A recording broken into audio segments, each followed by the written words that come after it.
Hello everyone! Welcome to my mini vlog. Today is Thursday, September 25. Maganda nga ang biyahe natin ngayon dahil mainit at walang ulan. Yun lang talaga, napapaso ang balat ko sa init ng araw. Medyo traffic nga lalo na at marami na tayong kasabayan na truck. Medyo delikado nga ang pagbibiyahe araw-araw lalo na kung ikaw ay nakaangkas lang sa motor. Napapapikit na nga lang ako kapag sumisingit-singit si rider sa mga naglalakihang truck at iba pang mga sasakyan. Salamat sa Diyos at ligtas akong nakarating sa aking destinasyon. Ito nga ako ngayon sa The Sandstone at Portico dito sa Oran, Bupasi. Tara at samahan niyo akong pumasok sa loob.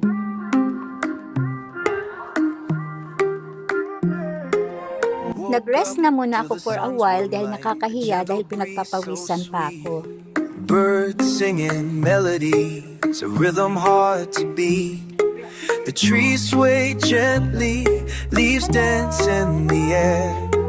Nature's symphony beyond all compare. Umakyat na nga ako sa taas dahil nakapag-relax na ako. Pangalawang beses ko na nga itong nakarating dito. Life's a journey, we're all on the ride. Through the ups and downs. Okay, so I'm done. Tapos na ako. Medyo napaaga ang pagkatapos ko kasi may alis na sila. In harmony, we'll find our delight.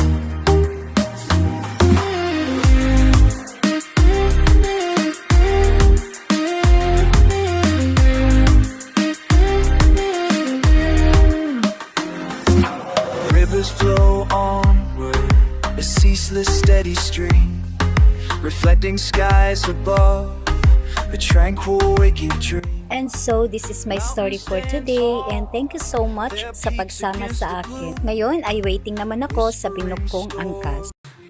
Life's a journey,